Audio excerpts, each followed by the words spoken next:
인간의 철학이나 인간의 지식이 아니라 하나님께서 우리에게 주시는 말씀이기 때문에 이 말씀을 읽고 듣고 지키는 자가 복이 있다고 그랬어요.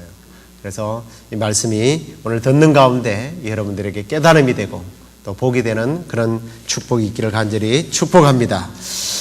프랑스의 조각가로 근대 조각의 시조이며 근대 조각 사상 가장 위대한 조각가로 불리는 사람이 있습니다.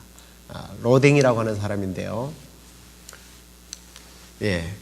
혹시 이 오댕인지 로댕인지 잘 모르시는 분은 이 조각상을 보시면 생각이 날 겁니다. 생각하는 사람이라고 하는 조각품으로 잘 알려진 아주 참 근엄하게 생긴 그런 아저씨죠.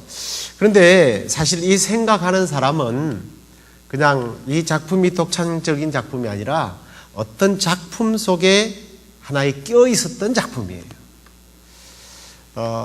여러분 이 혹시 작품을 아는지 모르겠습니다.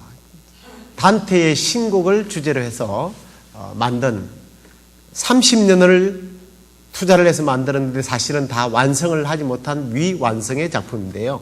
지옥의 문이라고 하는 그러한 조각품입니다. 그런데 이 작품을 보면 이 작품에 많은 사람들이 들어있습니다.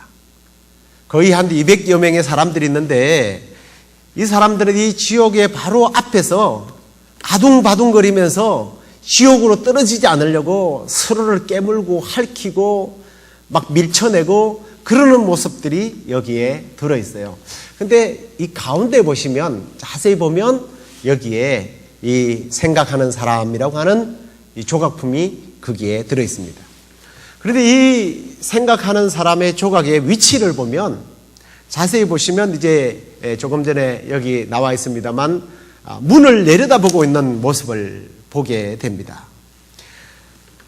조금이라도 더 깊이 떨어지지 않기 위해서 아니 지옥으로 들어가지 않기 위해서 발부둥 치고 있는 모습을 바라보고 있는 그런 한 사나이의 모습이죠. 그런데 왜 로댕이 생각하는 사람이라고 하는 조각을 지옥의 문 위쪽에다가 두었을까? 한번 생각해 볼 문제예요. 그런데 공식적으로 이 로댕이 이런 이유 때문에 그렇다라고 말은 하지 않았습니다. 근데 이제 그 고등학교 때 친구가 이 생각하는 사람, 이 사람이 무엇을 생각하는지 아냐? 그랬더니 누가 내 옷을 훔쳐갔냐? 이걸 생각한대요. 설마니 그런 생각을 했겠습니까? 지옥에 빠지지 않기 위해서 몸부림치는 모습들을 보면서 야, 니들 중에서 누가 내 옷을 가져갔니? 그래서 지옥 가니? 이런 생각하겠어요? 어떤 생각을 할 것 같습니까? 여러 가지 추측이 있겠지만 한 두 가지 추측을 해본다면 이런 생각이겠죠. 나도 저렇게 될 수 있다라는 거예요. 나도 저렇게 될 수 있다. 아니면 신나게 죄를 지을 때는 언제고 이제는 저 지옥으로 안 떨어지려고 저렇게 발부둥을 치는가. 우리 크리스찬의 해석이라면 분명히 단테가 지은 신곡을 주제로 했으니까 크리스찬의 개념으로 본다면 그렇게 예수 믿으라고 전도하고 예수 믿으라고 강권해도 그때는 예수를 믿지 않더니 이제 지옥을 가게 되는 이 지옥의 문턱에서 저렇게 발부둥을 치고 있는가. 아마 그런 생각을 하지 않았을까. 그런 생각을 해봅니다. 그러면서 저는 저 작품을 보면서 또 다른 생각을 해봤습니다. 창세 이후에 많은 사람들이 고통을 당해왔습니다. 그리고 그 고통을 당하는 사람들을 저렇게 생각하는 사람처럼 모두가 바라보고 있어요. 그러면서 자기를 돌아보는 사람이 있는가 하면 그런 사람들보다는 다른 사람들을 정죄합니다. 때로는 갈등합니다. 때로는 몸부림칩니다. 그리고 별짓을 다 해봅니다. 그렇지만 근본적인 문제, 이 고통의 문제를, 아니 지옥 가는 문제를 해결해 줄 수 있는 사람은 아무도 없더라는 겁니다. 그런데 예수님께서는 그냥 쳐다만 보고 계신 것이 아니라 직접 죄 때문에 고통받는 인간들을 구원하시기 위해서 이 땅에 오셨다는 거죠. 그렇습니다. 예수님께서 이 땅에 오신 이유는 죄의 노예가 된 우리 인간들을 구원하기 위해서 이 땅에 오신 거예요. 예수님이 이 땅에 오신 목적이 죄에서 인간들을 구원하기 위함이라 그랬는데 정말 죄가 얼마나 무서운 것인지 여러분들 고민해 보셨습니까? 물론 죄 때문에 사람이 죽기 때문에 무섭다고 하는 말도 되지만 그런데 정말 그보다 이 죄는 하나님과 우리를 분리시키기 때문에 모든 사람이 죄를 범하였음에 하나님의 영광에 이르지 못한다. 하나님과 우리를 분리시키기 때문에 이 죄는 무서운 거예요. 그리고 한편으로 생각해 보면 이 죄가 무섭다는 게 뭐냐면 이 죄는 생각해 보지도 않아도 여전히 나는 죄를 생각지 않았는데 죄인이에요. 내가 죄를 말하지 않았는데 여전히 죄인이라는 거예요. 내가 죄에 대한 행동을 하지 않았는데 그럼에도 불구하고 여전히 나는 죄인이라는 겁니다. 이게 무서운 거예요. 생각해보지도 않았고 말도 하지도 않았고 행동도 하지 않았는데 그럼에도 불구하고 여전히 나는 죄인이라는 거예요. 그리고 모든 사람이 죄를 범했다고 그랬잖아요.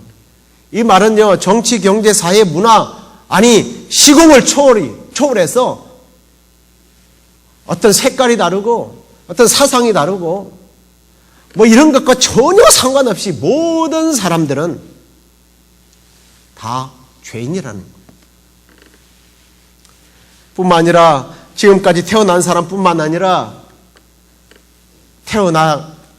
아직 태어나지도 않는 뱃속에 있는 아기까지 자신의 의지로 죄를 안 짓고 죄를 짓고가 아니라 그냥 태어나면 죄인이 된다는 거예요. 이게 무서운 거예요. 죄의 무서운 점입니다. 뿐만 아니라 이 죄를 피할 방법이 없어요. 그리고 죄를 해결할 방법이 없어요.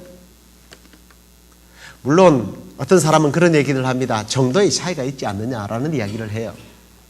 어떤 사람들은 아주 적극적으로 죄를 짓는 사람들이 있죠. 이런 사람들은 우리는 뭐라고 부르느냐면 악인이라고 불러요. 죄인이 아니에요. 이 사람들은 악인들이에요. 우리 주위에 그런 악인들이 많죠. 그런데 표가 안 나는 사람들이 있어요. 이 사람이 정말 죄인인가? 표가 안 나요. 인격과 도덕과 학식과 신분이라고 하는 포장을 통해서 자기를 감싸고 있기 때문에 표가 안 나는 거예요. 그래서 어떻게 보면 이 사람은 의인 같아 보여요. 아, 저 사람은 법 없이도 살 사람이네. 저런 사람이 천국 안 가면 누가 가나? 그런데 성경은 의인은 없다. 한 명도 없다라고 말합니다. 이게 우리의 인간의 현실입니다. 모두가 죄인이라는 거예요.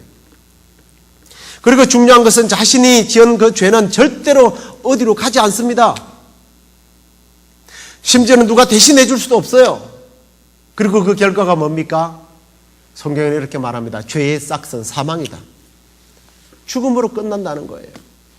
죄 가운데 태어나서 죄와 함께 성장하고 죄를 보며 살고 죄를 짓고 그렇게 살다가 죄와 함께 살다가 그러다가 어느 날 지옥의 문 앞에 다다랐을 때 더 깊은 지옥의 안으로 안 떨어지기 위해서 발부둥 치는 인간의 모습이 바로 우리의 모습이었다는 거죠.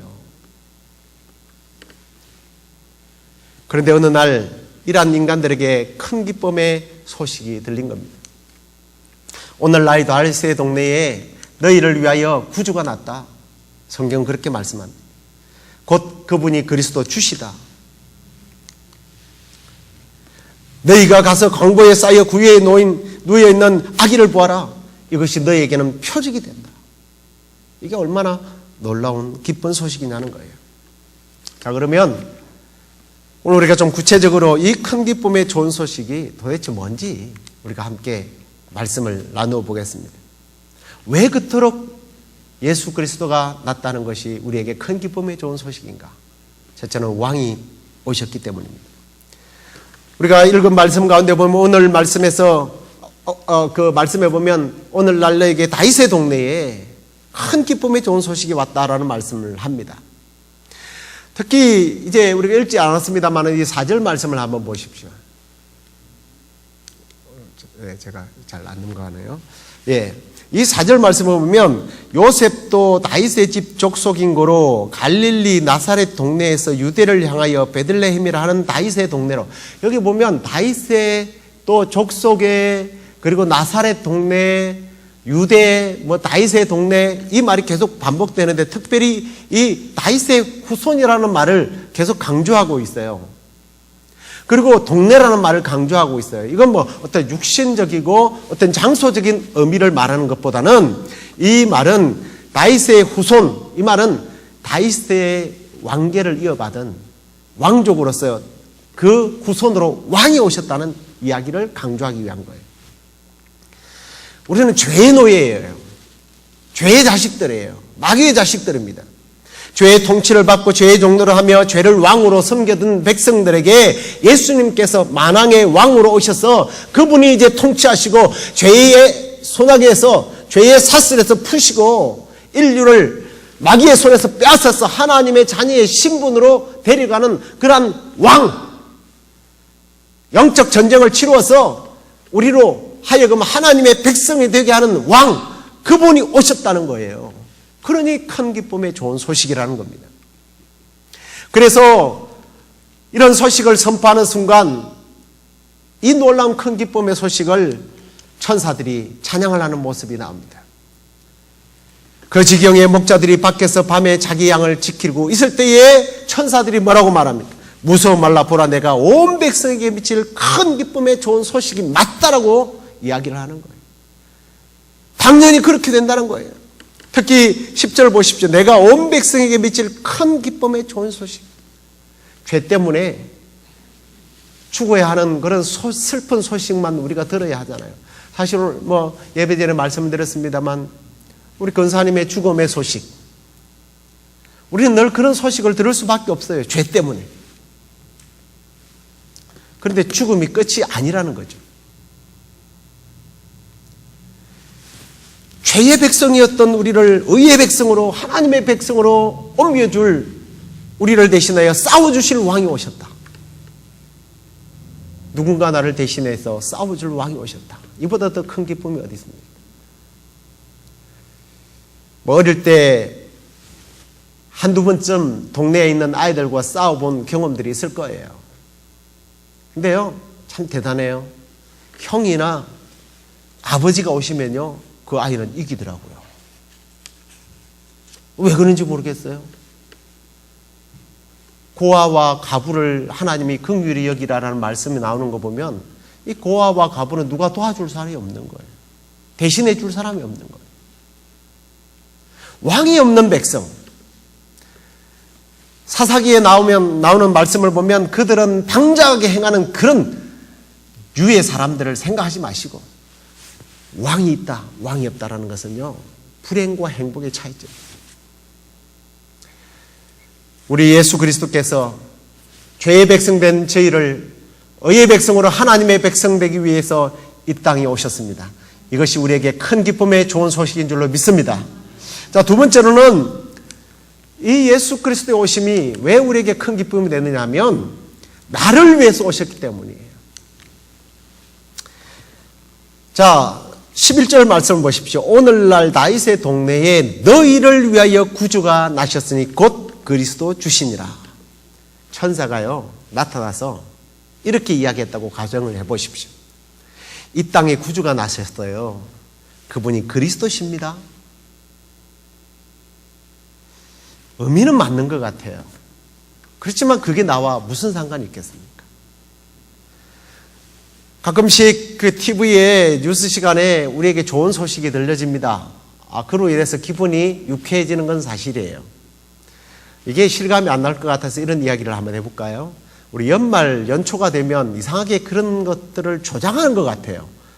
이 로또 복권이 천문학적인 숫자로 이게 자꾸 당첨이 안 되어서 이 플러스 되다 보니까 1,000억대에 2,000억대에 로또 복권이 됩니다.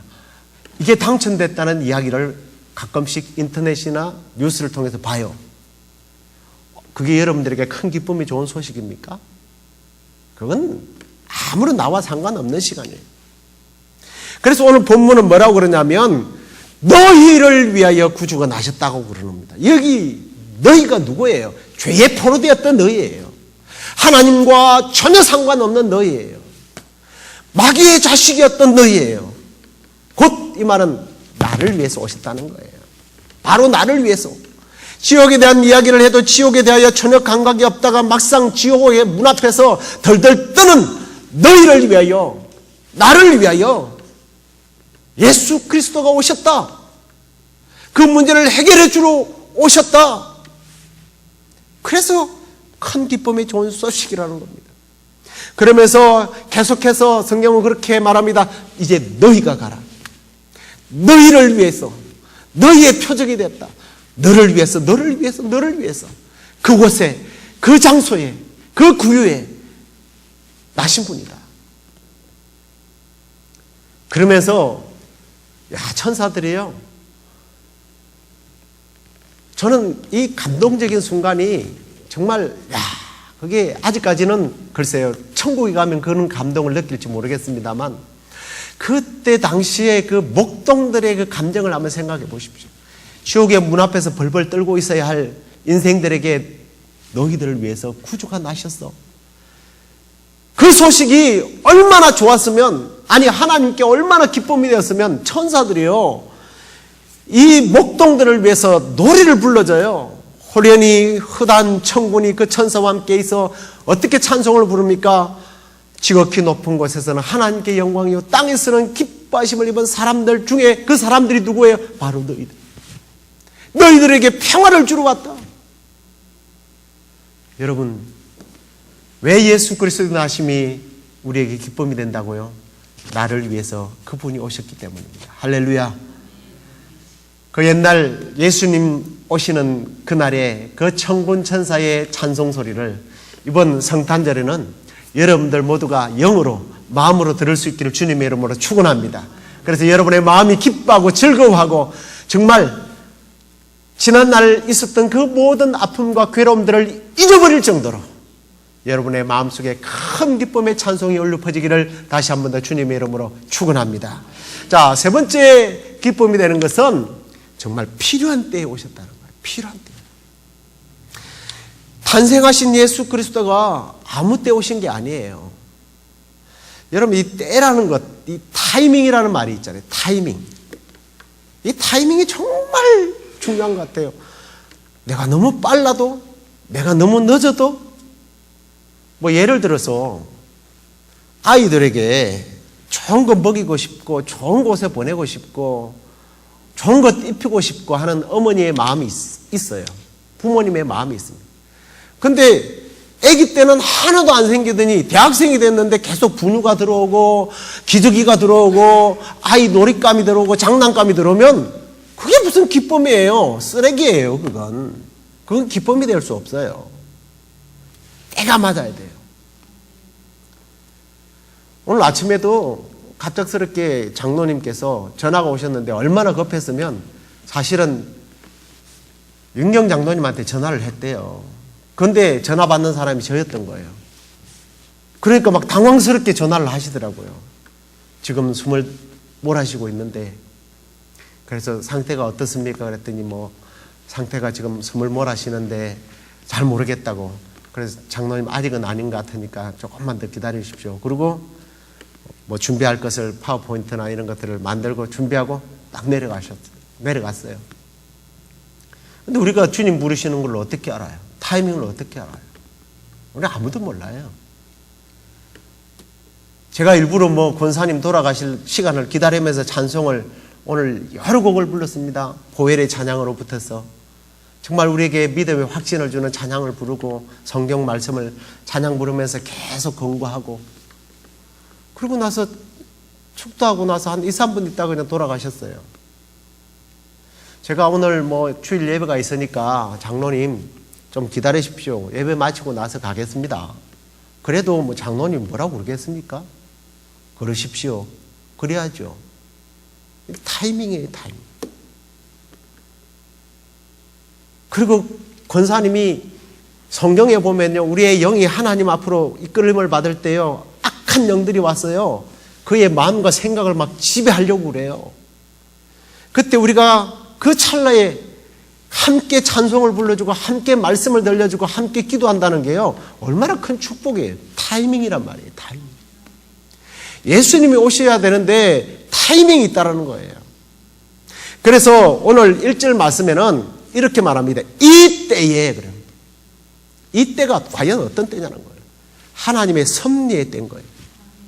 하나님의 섭리의 때. 가장 필요한 하나님의 섭리의 때.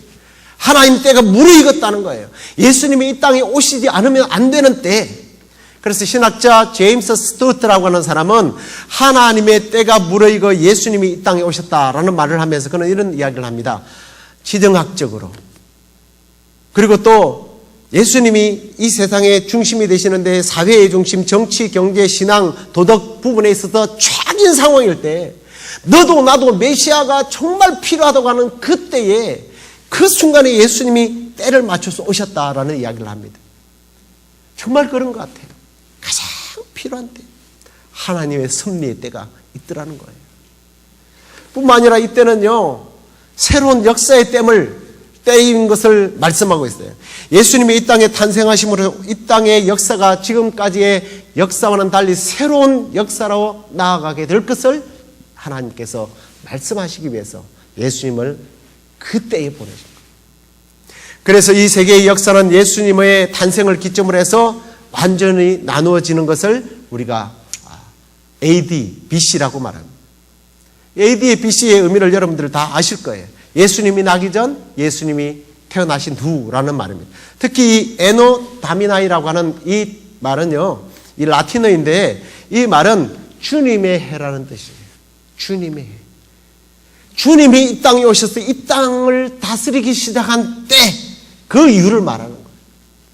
하나님의 때. 예수님의 탄생은 이 땅의 역사를 완전히 뒤집어 놓았다는 거예요.